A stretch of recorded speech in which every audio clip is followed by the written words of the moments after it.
Era una época en la que el silencio de la tierra parecía cargar una antigua espera. En medio del imperio persa, hoy conocido como Irán, donde los palacios brillaban bajo el sol y los vientos del desierto bailaban entre montañas y llanuras, nació un niño llamado Esdras. Hijo del linaje de Aarón, no era heredero al trono ni hijo de guerreros, pero llevaba algo más raro: sed de Dios. Desde pequeño, Esdras no se sentía atraído por las armas ni por la gloria de la batalla. Lo que le fascinaba eran los libros, los pergaminos, las historias que contaban los ancianos alrededor del fuego. Se sentaba en el suelo, con los ojos brillantes, mientras escuchaba hablar de Moisés, del Éxodo, de la tierra prometida.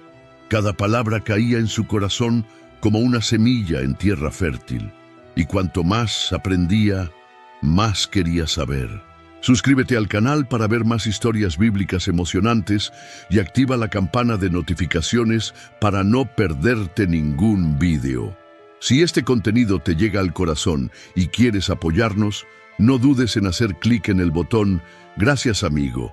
Toda ayuda es bienvenida y marca una gran diferencia. La vida en Susa, capital del imperio, ofrecía mucho: cultura, política, poder. Pero Esdras vivía como si ya escuchara un llamado. Sabía que su pueblo, los israelitas, vivía una fe apagada, dispersos entre naciones que no conocían al Dios de sus padres. La ciudad santa, Jerusalén, estaba reconstruida, pero aún herida. El templo estaba en pie, sí, pero sin alma, sin dirección. La ley había sido olvidada. Mientras muchos buscaban complacer a los reyes y ascender en la corte, Esdras se sumergía en las escrituras. Dominaba el hebreo, el arameo y el persa. Aprendió a copiar cada letra con precisión, respetando cada trazo como si tocara el Espíritu de Dios mismo. Se convirtió en más que un escriba, era un guardián de antiguas promesas. Poco a poco su nombre ganó respeto, no por la fuerza o la riqueza, sino por la sabiduría que rebosaba. Y cuando Artajerjes, el poderoso rey de Persia, oyó hablar de aquel judío diferente, un hombre que llevaba la ley en el corazón, ocurrió lo improbable. Las puertas del palacio se abrieron. En la corte de Artajerjes, donde cada palabra pesaba más que el oro, Esdras no temblaba. Él ya sabía quién era. Y eso no se aprende de la noche a la mañana. Eso se había construido en silencio, mucho antes de que se presentara ante el rey. Venía de las madrugadas en las que encendía una lámpara y, solo, copiaba leyes, oraciones, genealogías, letra a letra, línea a línea, con la precisión de quien entiende que está tocando lo sagrado. Mientras otros dormían, él estudiaba. No por vanidad, sino por temor. No por estatus, sino por celo. No solo quería memorizar la ley, quería vivirla. Su dedo se deslizaba por los rollos como quien toca una promesa. Cada mandamiento era una ventana abierta al corazón de Dios, y eso lo consumía. No veía las Escrituras como una carga, sino como una llave, algo que podía liberar a un pueblo que había olvidado quién era. ¿Quieres profundizar en tu vida espiritual? Haga clic en el primer comentario y obtenga ahora su guía de ayuno y oración y transforme su vida espiritual. Descubra el poder del ayuno y la oración para experimentar una verdadera transformación. En aquellos días, pocos sabían realmente enseñar la ley. Muchos hablaban bien, pero sus actos contaban otra historia. Esdras era diferente. Lo que leía, lo practicaba. Lo que enseñaba, ya lo había vivido, y eso daba peso a sus palabras. Era como una lámpara encendida en medio de la oscuridad, discreta, pero imposible de ignorar. Este compromiso llamó la atención. Un hombre que no buscaba aplausos, pero que aún así destacaba. Alguien que no buscaba puestos, pero a quien Dios colocaba en el lugar adecuado en el momento adecuado. Y eso fue lo que le llevó hasta los oídos del rey. Artajerjes, rodeado de aduladores y consejeros políticos, quedó intrigado por este judío callado y firme, que no hacía promesas vacías ni se inclinaba por conveniencia. Imagina la escena: un enorme salón, columnas de mármol, tapices persas ondeando con el viento cálido. En el centro, el rey Artajerjes está sentado en un trono que más parece un altar, rodeado de guardias, escribas y consejeros que pesan cada palabra como si fuera ley. Y allí, entre todos, está Esdras, con la cabeza erguida y el corazón acelerado. Sostiene un rollo de pergamino en las manos, pero lo que realmente lleva es una causa. No ha venido a pedir favores personales, no ha venido a buscar un título, no ha venido a representarse a sí mismo. Ha venido a hablar en nombre de un pueblo olvidado. Ha venido como puente entre un gran imperio y una ciudad sagrada destruida. Las palabras salen de su boca como flechas certeras, sencillas, directas, pero con una fuerza que ni siquiera los hombres del trono esperaban oír. El rey escucha. Esdras no pide un ejército, ni oro más allá de lo necesario. Pide libertad para restaurar la ley de su Dios, y eso conmueve a Artajerjes. Quizás porque ve la verdad en los ojos de Esdras, quizás porque se da cuenta de que allí hay un hombre que no está movido por la ambición común. Un escriba, sí, pero también un líder. Un sacerdote en esencia, aunque sin título oficial. Al final de la audiencia, el rey hace lo inesperado. Lo autoriza todo, todo. Entrega cartas selladas, confiere autoridad, dona tesoros, envía incluso sacerdotes y levitas, como si dijera: si tu Dios es real, entonces vete y que Él esté contigo. Pero Esdras sabe que no se trata solo de un papel firmado. El verdadero desafío aún está por llegar. Ahora tiene gente a su cargo. Un pueblo que espera orientación y todo un futuro en sus manos. Y con la bendición real comienza el largo viaje de regreso a Jerusalén. El sol de Persia ardía en lo alto cuando la caravana comenzó a moverse. Esdras iba al frente, con la mirada fija en el horizonte, como si ya viera Jerusalén a pesar de estar a cientos de kilómetros de distancia. Detrás de él le seguía un grupo diverso. Sacerdotes, levitas, cantores, siervos del templo, familias enteras. Todos habían dejado atrás la seguridad de la capital del imperio, apostando todo por una promesa. Era un viaje largo y lleno de peligros. No había escolta militar, Ezra la había rechazado. Prefería confiar en la mano de Dios que en los soldados del rey. Una decisión audaz. Había bandidos en los caminos, desiertos traicioneros, ciudades hostiles en el camino. Pero Ezra no dudó.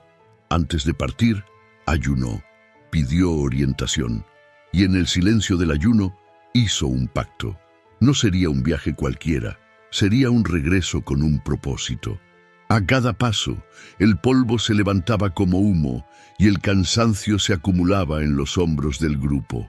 Por la noche, alrededor de las hogueras, los más viejos contaban historias de la antigua Jerusalén, y los más jóvenes preguntaban si la ciudad seguía siendo tan bonita como decían.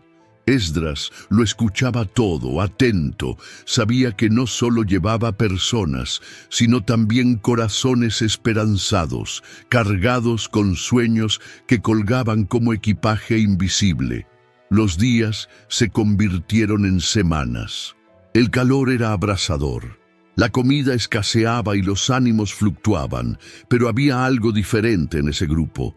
Un sentimiento difícil de explicar, como si cada piedra en el camino recordara el motivo del viaje, como si, incluso en las dificultades, el pueblo sintiera que estaba siendo guiado por algo más grande que ellos mismos. Y entonces, al final de la tarde, cuando el cielo comenzaba a teñirse de naranja y púrpura, alguien gritó desde delante: «¡Jerusalén!». El sonido corrió como un rayo por la caravana. Esdras se detuvo. El viento sopló con fuerza levantando arena. Pero antes de que pudiera tocar las puertas de la ciudad, surgió una nueva tensión, algo más sutil, más profundo. ¿Cómo sería recibido por aquellos que ya estaban allí? La puerta de Jerusalén se abrió con un chirrido pesado, como si llevara en sus ejes los siglos de espera. Esdras entró con los pies cubiertos de polvo y el corazón lleno de recuerdos de las historias que había escuchado desde niño. Pero la ciudad que encontró no era exactamente la de los cuentos. Sí, el templo seguía en pie y había gente viviendo allí, pero también había grietas, no solo en las paredes, sino en las costumbres, en la fe, en la identidad. Caminaba por las calles de piedra mirando todo con atención. Las casas, los rostros, las miradas. Percibía en los ojos de los habitantes un brillo mezclado con desconfianza. ¿Quién era ese hombre que venía de Persia con rollos de pergamino y autoridad en las manos? ¿Quién le había dado voz para tocar las raíces de la ciudad? La verdad es que muchas cosas habían cambiado. El pueblo se había adaptado. Habían comenzado a convivir con otros pueblos, otras creencias, otras costumbres. La ley de Dios aún se respetaba, pero solo en pedazos. Un sábado aquí, una costumbre allá, pero sin rumbo. Era como si Jerusalén hubiera vuelto a respirar, pero sin alma en los pulmones. Esdras no dijo nada durante los primeros días. Observaba, escuchaba, hablaba poco, pero anotaba mucho en su corazón. Sabía que no podía simplemente llegar e imponer la ley. Necesitaba entender dónde estaban las heridas, y poco a poco comenzaron a aparecer.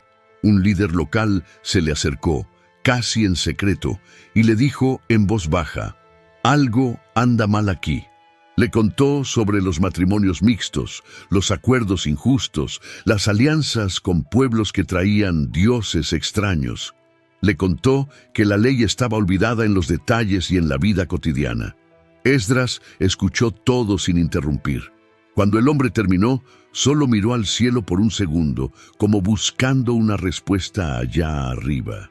Esa noche reunió a los ancianos. Encendió antorchas en el patio y pidió que todos se acercaran. Iba a comenzar una conversación difícil, pero necesaria.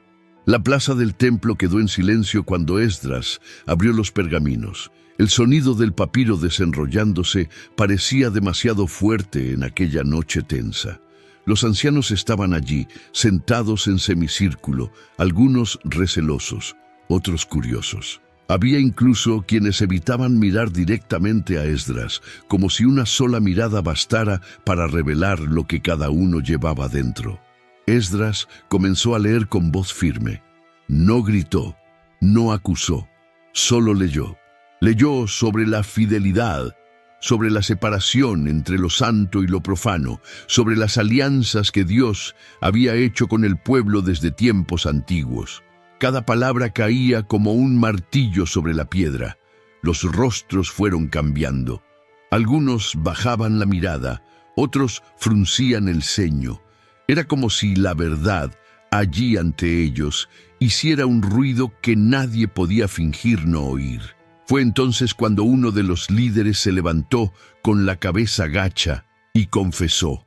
Su familia se había mezclado con extranjeros, matrimonios fuera de la fe, hijos que crecían lejos de la tradición, acuerdos comerciales que pisoteaban los mandamientos.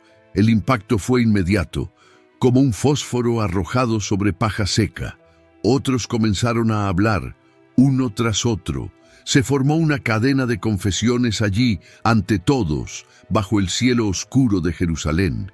Pero lo que comenzó como un momento de culpa se convirtió en algo más grande. Esdras no utilizó las confesiones como arma. No señaló a nadie, solo cayó de rodillas. Rasgó sus ropas en señal de dolor. Lloró en público. Y allí, en esa imagen de un líder humillándose junto a su pueblo, algo se rompió. Una barrera invisible cayó. Al día siguiente, la ciudad parecía diferente. Las conversaciones cambiaron de tono. Se formaban grupos en las esquinas para debatir lo que habían oído. Algunos se resistían, por supuesto. Siempre hay quienes prefieren la comodidad de la zona gris. Pero muchos comenzaron a buscar a Esdras.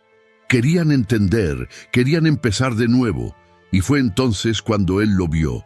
Era hora de algo más radical, un paso que requeriría valor y fe. El cielo amaneció nublado el día en que el pueblo se reunió en la plaza principal. Era como si incluso el clima comprendiera la importancia de ese momento. Esdras estaba allí, de pie, frente a una multitud. Hombres, mujeres, niños, todos con el rostro serio, como si llevaran el corazón en las manos. Había un silencio extraño en el aire, pesado y lleno de expectación. Esdras subió a una plataforma de madera. Miró a todos sin prisa. No necesitaba decir mucho. Ya sabían por qué estaban allí. Pero cuando empezó a hablar, su voz no sonó como una acusación. Era dolor, era amor, era verdad. Hablaba como quien clama por un hermano perdido, como quien intenta despertar a alguien de un sueño peligroso. En ese ambiente propuso algo impensable, un retorno completo a la alianza con Dios. Nada a medias, nada de trucos. Era hora de separarse de lo que contaminaba, de dejar atrás todo lo que alejaba al pueblo de la ley. Los matrimonios mixtos tendrían que disolverse, no por odio, no por orgullo, sino por compromiso con lo que los definía como pueblo de Dios. El impacto fue como un rayo en un día seco. Se extendieron los llantos, gritos ahogados, pero nadie se fue, nadie se levantó para huir. Al contrario, muchos cayeron de rodillas, rasgaron sus ropas, se echaron ceniza sobre la cabeza. Era como si cada gesto dijera: queremos volver, pero no sabemos cómo. Esdras, al ver aquello, no perdió tiempo. Organizó grupos, separó a los líderes, hizo listas, estableció plazos. No sería fácil ni rápido, pero se haría. Comenzó un proceso de purificación, doloroso, confuso, lleno de tensiones internas. Familias se deshacían, pactos se rompían, lágrimas corrían por las callejuelas de la ciudad. Las noches en Jerusalén se hicieron más largas. El sonido de los martillos y las voces disminuía, pero dentro del templo, la luz de una lámpara seguía encendida. Allí estaba Esdras, inclinado sobre los pergaminos, con la pluma firme en la mano. Copiaba las palabras con cuidado, como si cada letra tuviera vida propia. Y, en cierto modo, la tenía. Sabía que lo que escribía allí no era solo tinta sobre piel de animal. Era una alianza, era identidad, era el hilo que unía al pueblo con Dios mismo. La tarea era inmensa. La Torá debía ser restaurada, palabra por palabra, sin errores, sin prisas. Los textos que sobrevivieron al exilio estaban dispersos, dañados. Esdras lo reunió todo, lo armonizó, lo organizó, como quien monta un mapa antiguo que muestra el camino de vuelta a casa. Una mañana, el pueblo fue llamado de nuevo a la plaza. No era para llorar, era para escuchar. Esdras subió a la plataforma con el rollo sagrado en las manos. A su lado, otros levitas se colocaron en posición. Cuando abrió el pergamino, sopló un fuerte viento, como si incluso la naturaleza estuviera prestando atención. Leyó, alto, claro, pausado, fragmento a fragmento, y a medida que leía, los levitas explicaban a los grupos dispersos entre la multitud. No era solo una lectura, era una enseñanza. Era como alimentar a un pueblo que llevaba años hambriento. Con cada mandamiento, los ojos se llenaban de lágrimas. Con cada promesa, brotaban tímidas sonrisas. Era como si la ciudad volviera a respirar. Los símbolos cobraban forma, el agua que limpia, el fuego que consume, la roca firme de la alianza. La palabra allí dejaba de ser algo lejano, volvía a ser viva, cercana, íntima. Primero vinieron los susurros, luego las miradas cruzadas en las puertas de la ciudad, hasta que llegaron los mensajeros, jadeantes, con polvo hasta las rodillas y los ojos muy abiertos. Los vecinos poderosos estaban furiosos con lo que se estaba convirtiendo Jerusalén. El pueblo se estaba organizando, volviendo a la ley, ganando fuerza. Y eso molestaba. Los gobernadores de las regiones vecinas, acostumbrados a un pueblo débil y disperso, veían ahora una ciudad que cobraba alma. Y cuando una ciudad recupera su fe, se vuelve más peligrosa que cualquier ejército. Esdras recibió la noticia en silencio. No fue una sorpresa. Desde que había llegado, sabía que reconstruir la espiritualidad del pueblo no sería bien visto por todos. Pero ahora la amenaza era real. Se intercambiaban cartas hostiles, se formaban alianzas políticas. Los enemigos no venían con lanzas, venían con palabras, acusaciones, manipulaciones. Decían que Esdras quería rebelarse contra el rey de Persia. Decían que Jerusalén se estaba preparando para cerrarse, para ignorar las órdenes del imperio. La situación se tensó. Algunos líderes comenzaron a retroceder, temiendo represalias. Otros pidieron a Esdras que fuera más moderado, que evitara llamar tanto la atención, pero él lo sabía. O se honraba la ley de Dios en su totalidad, o se volvería al caos anterior. Aún así, no actuó por impulso. Se sentó, tomó su pluma y escribió. Envió una carta a Artajerjes explicándole todo, con respeto pero con claridad. Le recordó al rey que su misión había sido autorizada por el propio trono. Y más, que Jerusalén no era una amenaza, sino un ejemplo. Los días en Jerusalén transcurrían como los pasos de un anciano que camina en la oscuridad, lentos, firmes, llenos de cuidado. La respuesta del rey aún no había llegado. Pero Esdras no se detuvo. Era como si supiera que el tiempo se estaba acabando. No el tiempo del reloj, sino el otro. El que pesa sobre los hombros de quien ya ha dado todo lo que podía y comienza a darse cuenta de que su papel está llegando a su fin. Empezó a dedicar más horas a la enseñanza.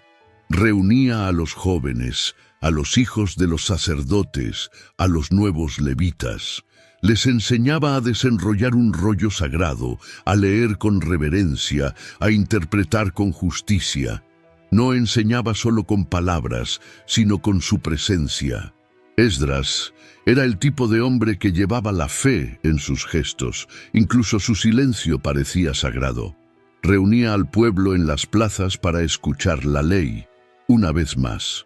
Recordaba las historias de los patriarcas, explicaba el valor del arrepentimiento, mostraba que la fidelidad no era solo un sentimiento bonito, sino un compromiso vivo. Y la ciudad, poco a poco, fue cambiando de dentro hacia afuera. Los niños crecían escuchando historias sobre Moisés, las familias rezaban juntas, las fiestas sagradas volvían a celebrarse con alegría. Lo que antes era gris, ahora comenzaba a brillar con colores antiguos. Algunas noches, Esdras subía solo a las afueras del templo. Se sentaba en una piedra y miraba la ciudad en silencio. A veces susurraba una oración. A veces se quedaba solo mirando al cielo. Había algo allí, en el fondo de sus ojos, que decía, misión aún no cumplida, pero casi. Sabía que todo lo que se estaba reconstruyendo necesitaba continuidad. Alguien tendría que continuar lo que él había empezado. El pueblo tendría que defenderlo con uñas y dientes, porque los desafíos no acabarían. Las tentaciones volverían, y la llama que él había encendido también podría apagarse, y así, sin alarde, sin gloria humana, Esdras fue desapareciendo de las páginas de la historia. Nadie sabe exactamente cómo terminó sus días. No hay un registro claro de su muerte, ni una estatua en su honor. Pero tal vez eso dice más de él que cualquier biografía, porque Esdras nunca quiso aplausos. Lo que realmente quería era que el pueblo recordara la ley, no su nombre. El legado que dejó quedó en los corazones y en los pergaminos. Quedó en la forma en que enseñó al pueblo a volver a Dios sin ruido, sin violencia, pero con verdad. Esdras demostró que no se necesita un trono para liderar, ni una espada para vencer. A veces, todo lo que se necesita es valor, para permanecer firme cuando todos los demás han desistido. Nos enseña que la restauración comienza desde dentro, que antes de arreglar la ciudad hay que arreglar el corazón, que la fe no se construye sobre las apariencias, sino sobre la obediencia. Esdras demostró el valor de un hombre que no se vendió, incluso cuando tenía el poder en sus manos, que no se cayó, incluso cuando hablar significaba perder aliados, y que creyó, incluso cuando todo parecía demasiado tarde. La historia de Esdras también nos recuerda que Dios levanta a personas comunes para misiones extraordinarias. No era rey, no era guerrero, no era profeta, era un escriba, un hombre de letras, pero con el corazón en sintonía con el cielo, y por eso se convirtió en instrumento de transformación.